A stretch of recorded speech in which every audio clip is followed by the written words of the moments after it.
I welcome you all in this class. Topic for discussion is Introduction to Macroeconomics.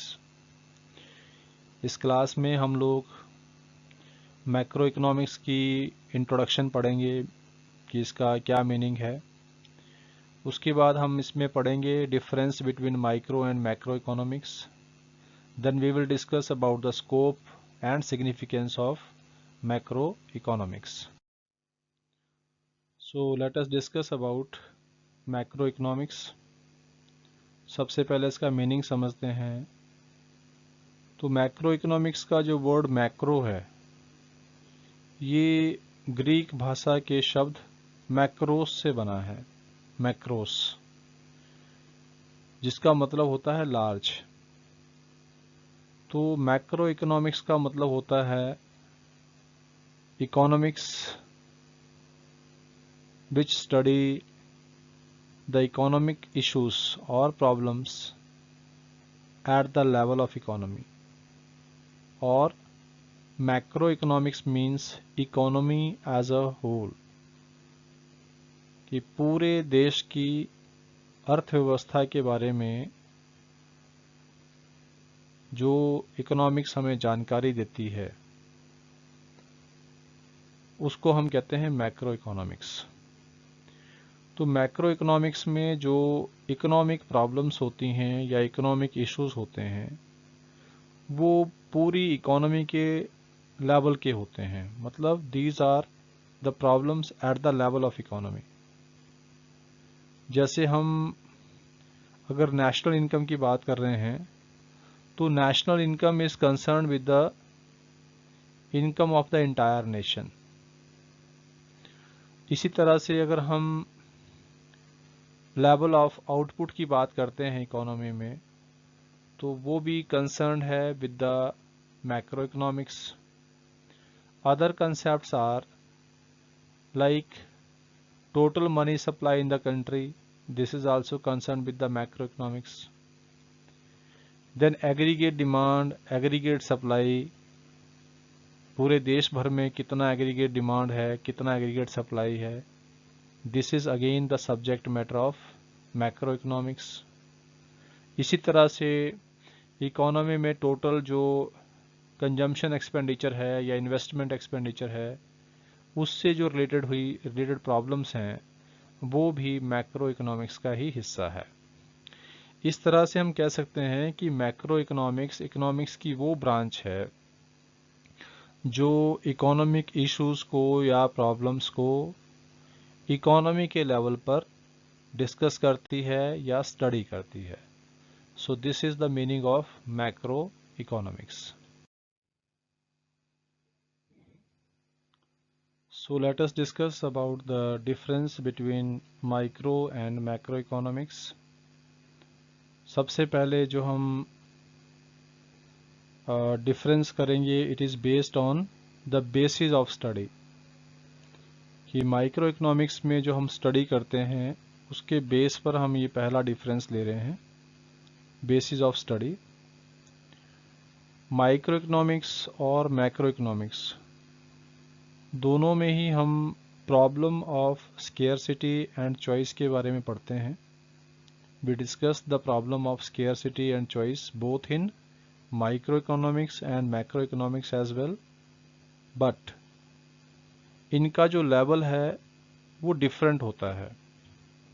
Micro economics में जो problem of scarcity and choice है उसका level एक individual रहता है या एक हाउस होल्ड रहता है या एक फर्म रहती है या फिर एक इंडस्ट्री रहती है। मतलब इस प्रॉब्लम को हम माइक्रो लेवल पे डिस्कस करते हैं eight the level of individual, firm etcetera.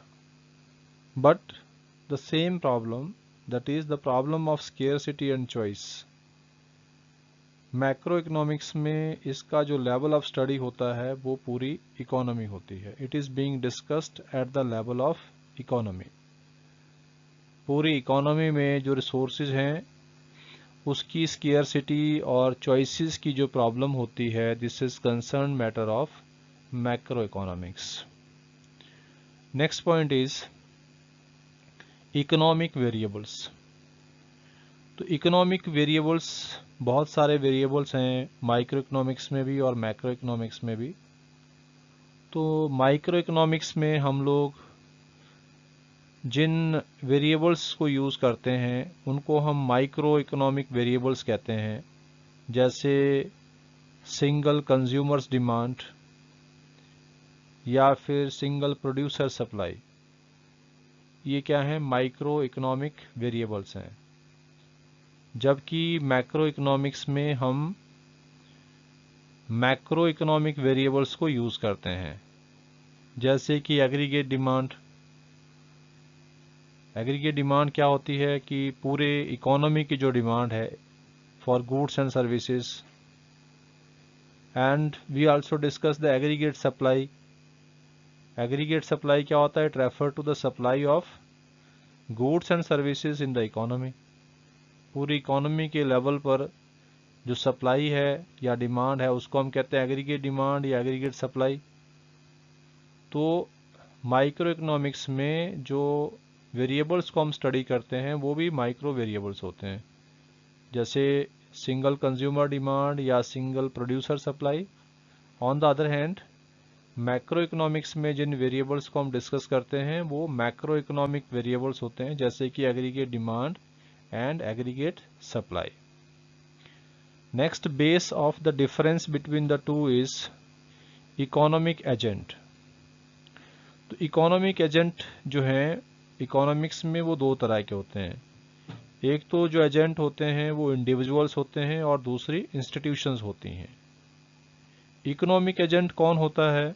जो इकोनॉमिक डिसीजन मेकिंग करता है। अब जैसे अगर हम इंडिविजुअल इकोनॉमिक एजेंट्स की बात करें तो ये होते हैं कंज्यूमर्स एंड प्रोड्यूसर्स। जो इंडिविजुअल लेवल पर इकोनॉमिक डिसीजन मेकिंग करते हैं वो कौन करता है? कंज्यूमर्स करते हैं और साथ में प्रोड्यूसर्स भी करते हैं। सो दिस इज व्हाट, ये हुए आपके economic agent at the micro level. तो हम माइक्रो इकोनॉमिक्स में हम लोग डिसीजन मेकिंग ऑफ कंज्यूमर और डिसीजन मेकिंग ऑफ प्रोड्यूसर इसको डिस्कस करते हैं। जबकि मैक्रो लेवल पर जो डिसीजन मेकिंग होती है या इकोनॉमिक डिसीजन मेकिंग होती है, it is being done by the institutions. और इनका फोकस क्या होता है? इनका फोकस होता है maximisation of social welfare, maximisation of the welfare of the nation. तो ये कौन से इकोनॉमिक एजेंट होते हैं? जैसे आरबीआई है। आरबीआई का काम क्या है कि पूरे देश भर में जो है वो मनी सप्लाई प्रॉपर रहे, क्रेडिट क्रिएशन प्रॉपर रहे, या जो रेट ऑफ इंटरेस्ट है वो सही होनी चाहिए, इन्फ्लेशन डिफ्लेशन को कंट्रोल करना है। तो ये जो डिसीजन मेकिंग है ये कौन करता है? आरबीआई करता है।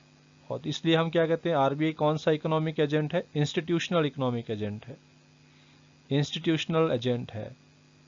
तो मैक्रो इकोनॉमिक्स में हम इंस्टीट्यूशनल जो एजेंट्स होते हैं, इकोनॉमिक एजेंट्स होते हैं, उसके बारे में डिस्कस करते हैं।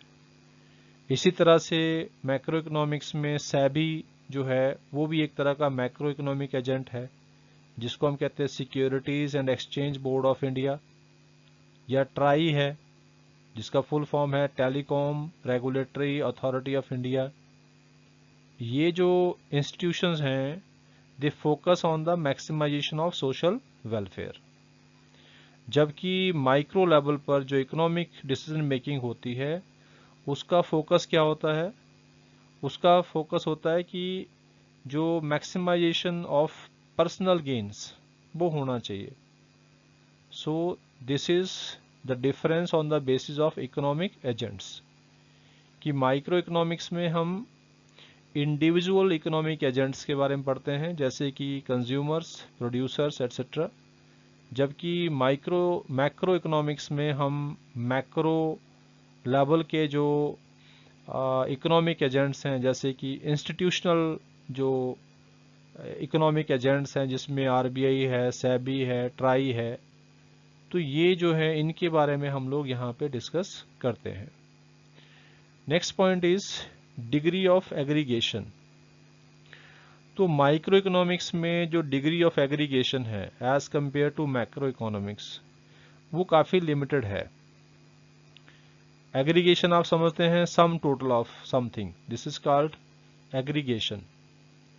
जैसे अगर हम बात करें माइक्रो इकोनॉमिक्स की, तो माइक्रो इकोनॉमिक्स में हम स्टडी करते हैं equilibrium of an industry. Equilibrium of an industry, तो इंडस्ट्री क्या है? Industry is the aggregation of firms producing a particular commodity. तो अगर हम इंडस्ट्री की बात कर रहे हैं तो वो एक तरह से क्या है कि हम कुछ एक फर्म्स जो उस प्रोडक्ट को प्रोड्यूस कर रही हैं, मतलब total firms producing the same product, उनका जो ग्रुप है उसको हम क्या बोलते हैं? इंडस्ट्री बोलते हैं। तो मैक्रो इकोनॉमिक्स में अगर हम स्टडी कर रहे हैं इक्विलिब्रियम ऑफ अ इंडस्ट्री, तो एग्रीगेशन तो वहां भी है लेकिन उसकी डिग्री क्या है? बहुत कम है as compare to macroeconomics. अब जैसे मैक्रो इकोनॉमिक्स है, तो मैक्रो इकोनॉमिक्स में हम क्या स्टडी करते हैं? We studies equilibrium of the economy as a whole, कि इक्विलिब्रियम लेवल को हम डिस्कस करते हैं पूरी इकोनॉमी का। तो वहाँ पे तो एग्रीगेशन बहुत ज़्यादा है, जितनी भी इकोनॉमिक यूनिट्स हैं उनका एग्रीगेशन है। सो इसलिए हम क्या कह सकते हैं कि जो आपका मैक्रो इकोनॉमिक्स है उसका जो डिग्री ऑफ एग्रीगेशन है वो हायर लेवल पे होती है, जबकि माइक्रो इकोनॉमिक्स का जो डिग्री ऑफ एग्रीगेशन है वो लिमिटेड लेवल पे होती है। So let us discuss the next difference, different set of assumptions. हम माइक्रो इकोनॉमिक्स और मैक्रो इकोनॉमिक्स दोनों के ही जो अलग अलग कंसेप्ट्स हैं जब उनको डिस्कस करते हैं, स्टडी करते हैं, तो उसमें हम कई सारी अजम्पशंस लेते हैं। जैसे जब हम कंज्यूमर इक्विलिब्रियम को स्टडी करते हैं या प्रोड्यूसर इक्विलिब्रियम को स्टडी करते हैं, तो उसमें हम कुछ अजम्पशंस जो हैं वो रखते हैं, लेकिन जो अजम्पशन हम माइक्रो में लेते हैं वो मैक्रो में नहीं लेते हैं, और जो मैक्रो में लेते हैं वो माइक्रो में नहीं होती। मतलब जिन चीज़ों को आप माइक्रो में कांस्टेंट रखते हो वो मैक्रो इकोनॉमिक्स में वेरिएबल होते हैं, वो चेंज हो रहे होते हैं। इसी तरह से जिन कॉन्सेप्ट्स को या जिन चीज़ों को आप मैक्रो में कांस्टेंट रखते हो वो माइक्रो इकोनॉमिक्स में चेंजिंग हो रही होती है, उसमें वो परिवर्तनशील होती हैं। सो फॉर एग्जांपल, जैसे अगर हम बात करें कि मैक्रो इकोनॉमिक्स में जो है हम डिस्ट्रीब्यूशन ऑफ आउटपुट या डिस्ट्रीब्यूशन ऑफ इनकम को हम कांस्टेंट मान लेते हैं, जबकि मैक्रो इकोनॉमिक्स में ये इम्पॉर्टेंट वेरिएबल होता है। ये वेरिएबल है, उसमें कांस्टेंट नहीं है माइक्रो में। इसी तरह से माइक्रो इकोनॉमिक्स में जो टोटल आउटपुट और एम्प्लॉयमेंट होता है उसको हम कांस्टेंट मान लेते हैं माइक्रो में, जबकि मैक्रो में ये इम्पॉर्टेंट वेरिएबल होता है।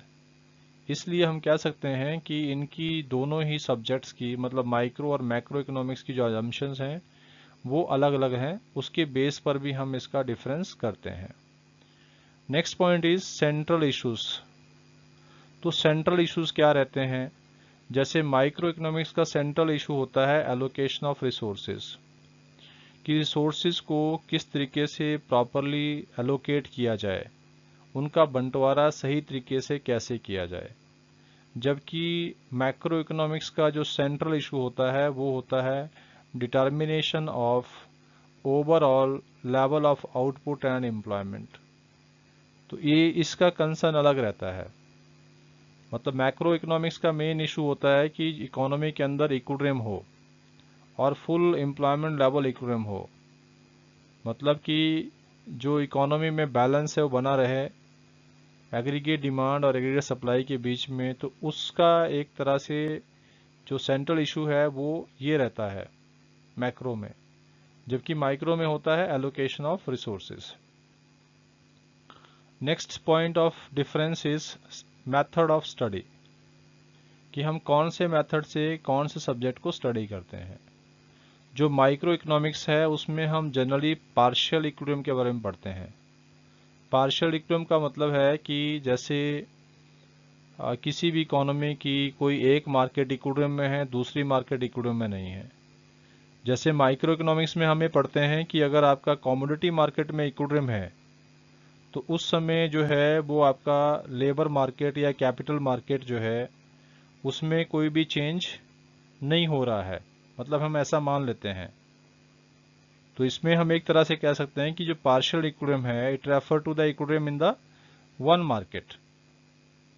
तो अजम्पशन क्या होती है इसमें कि जो बाकी मार्केट्स हैं वो क्या रहेंगी, कांस्टेंट रहेंगी, उसमें किसी भी तरह का चेंज नहीं आएगा। जबकि जनरल इक्विलिब्रियम क्या होता है, मैक्रो इकोनॉमिक्स का जो मेथड ऑफ स्टडी है वो है जनरल इक्विलिब्रियम। जनरल इक्विलिब्रियम का मतलब क्या होता है कि जनरल इक्विलिब्रियम जो है वो साइमल्टेनियस इक्विलिब्रियम के बारे में डिस्कस करता है कि जितनी भी मार्केट्स हैं पूरी इकोनॉमी में उन सब में इक्विलिब्रियम है। There is general equilibrium in the entire economy. सभी मार्केट जो है वो इक्विलिब्रियम में है, चाहे वो कमोडिटी मार्केट है, लेबर मार्केट है या कैपिटल मार्केट है। तो जो पार्शियल इक्विलिब्रियम है वो मैक्रो इकोनॉमिक्स का स्टडी मेथड है, जबकि जनरल इक्विलिब्रियम जो है वो आपका मैक्रो इकोनॉमिक्स का जो है वो मेथड ऑफ स्टडी है। Next and last difference between the two is micro macro paradox. ये माइक्रो मैक्रो पैराडॉक्स क्या है कि जो चीज़ें माइक्रो लेवल पर जो है वो लॉजिकल हैं वो मैक्रो लेवल पर लॉजिकल हो ये ज़रूरी नहीं है। या यूं कह सकते हैं कि what is logical at the micro level may not be logical at the macro level.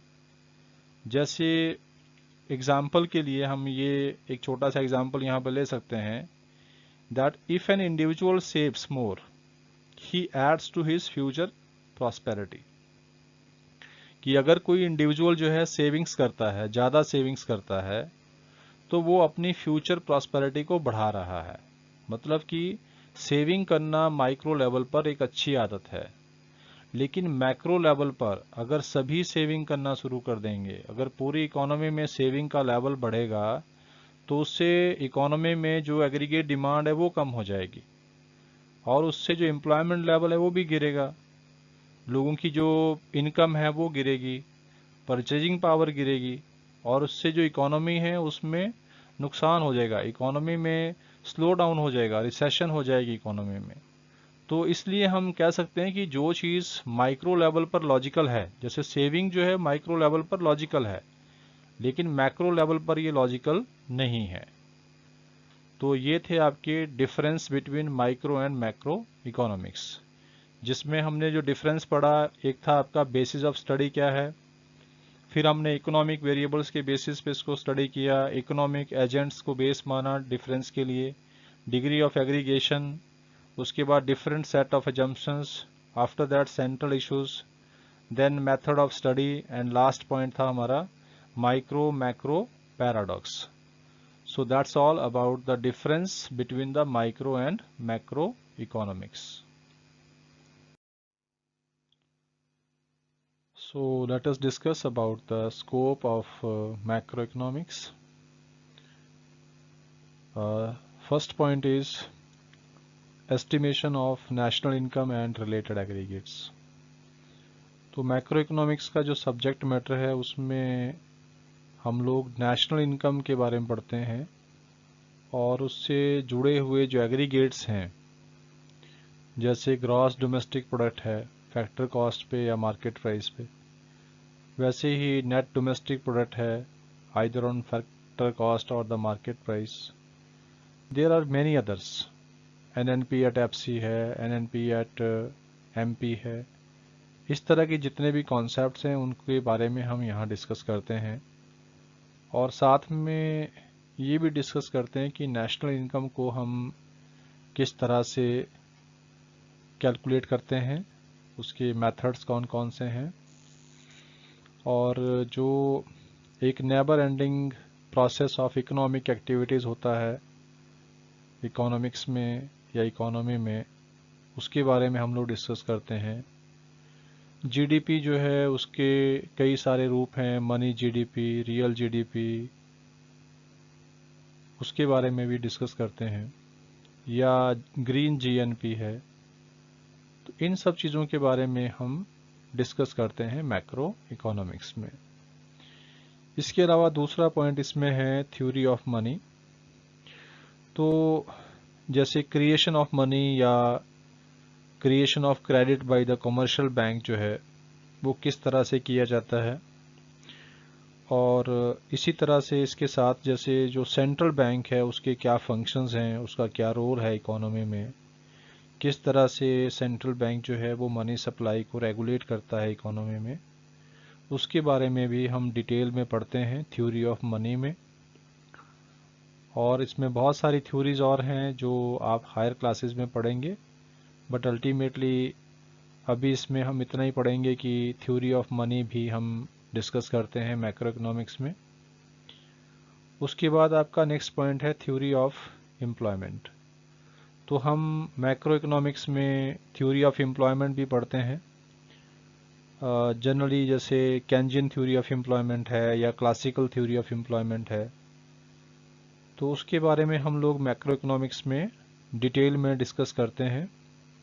और ये जो थ्योरीज हैं ये बताती हैं कि अनएम्प्लॉयमेंट के जो कॉजेज़ हैं वो क्या क्या हैं, और उन कॉजेज़ को या उस प्रॉब्लम को अनएम्प्लॉयमेंट की उसको ख़त्म करने के लिए हम क्या क्या कदम उठा सकते हैं। तो ये भी सब्जेक्ट मैटर होता है मैक्रो इकोनॉमिक्स का। नेक्स्ट आपका है theory of general price level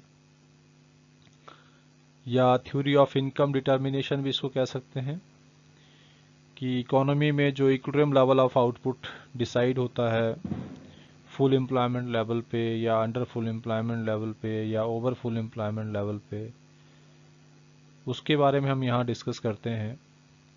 या जो जनरल प्राइस लेवल है उसको हम कैसे कॉम्बेट करते हैं, मतलब इकोनॉमी में अगर एक्सेस डिमांड या इन्फ्लेशनरी गैप की सिचुएशन हो तो उसको किस तरह से कंट्रोल किया जाता है। सिमिलरली अगर डिफ्लेशनरी गैप या डेफिशिएंट डिमांड की सिचुएशन होती है तो उसको हम किस तरह से इकोनॉमी में उनको कंट्रोल करते हैं। तो इसको हम कहते हैं theory of general price level. This is also the subject matter of macro economics. Next is role of government और गवर्नमेंट बजट, कि जो पूरी इकोनॉमी में गवर्नमेंट का क्या रोल रहता है, गवर्नमेंट जो है वो किस तरह से अपना रोल प्ले करती है और किस तरह से इकोनॉमी को राइट डायरेक्शन में लेके जाती है, या जो ऑब्जेक्टिव्स होते हैं ग्रोथ विद स्टेबिलिटी या ग्रोथ विद सोशल जस्टिस, उसको किस तरह से सरकार जो है वो मैनेज करती है या किस तरह से रिसोर्सेज को एलोकेट करती है अलग अलग सेक्टर्स ऑफ इकोनॉमी में, ताकि जो ऑब्जेक्टिव हैं इकोनॉमी के उनको पूरा किया जा सके। तो उसके बारे में भी हम लोग इसमें डिस्कस करते हैं मैक्रो इकोनॉमिक्स में। और इसके अलावा जो हम इसमें पढ़ते हैं वो है आपका exchange rate and balance of payment. तो जो डिटर्मिनेशन ऑफ एक्सचेंज रेट है वो किस तरह से होता है और किस तरह से जो आपका इंटरनेशनल मनी मार्केट है उसको मैनेज किया जाता है, ये भी आपका मैक्रो इकोनॉमिक्स का एक इम्पॉर्टेंट जो है सब्जेक्ट मैटर है। और इसके अलावा इसमें हम बैलेंस ऑफ पेमेंट के बारे में पढ़ते हैं, कि हमारी इकोनॉमी का दूसरे देशों के साथ जो ट्रांजैक्शंस हैं या रिलेशन हैं उसमें हमारी परफॉर्मेंस किस तरह की है, हमारी इकोनॉमी का जो परफॉर्मेंस है रेस्ट ऑफ वर्ल्ड के साथ वो परफॉर्मेंस किस तरह का है, उसके बारे में भी हम इसमें डिस्कस करते हैं। तो ये था आपका scope of macro economics. Scope को हम सब्जेक्ट मैटर भी कहते हैं। कई बार एग्जाम में क्वेश्चन पूछा जाता है कि what is the subject matter of macro economics, मतलब मैक्रो इकोनॉमिक्स में हम किस चीज़ के बारे में पढ़ते हैं। तो यही हमने डिस्कस किया इसमें जो आपको बताया। एक तो हम इसमें estimation of national income and related aggregates के बारे में पढ़ते हैं। उसके बाद हम इसमें थ्योरी ऑफ मनी के बारे में पढ़ते हैं, थ्योरी ऑफ एम्प्लॉयमेंट के बारे में पढ़ते हैं, theory of general price level के बारे में पढ़ते हैं जिसमें हम इन्फ्लेशनरी एंड डिफ्लेशनरी गैप्स को डिस्कस करते हैं। उसके बाद इसमें हम रोल ऑफ गवर्नमेंट या गवर्नमेंट बजट के बारे में पढ़ते हैं, और लास्ट में हम इसमें exchange rate and balance of payment के बारे में भी पढ़ते हैं। तो ये था आपका subject matter of macro economics या स्कोप ऑफ मैक्रो इकोनॉमिक्स।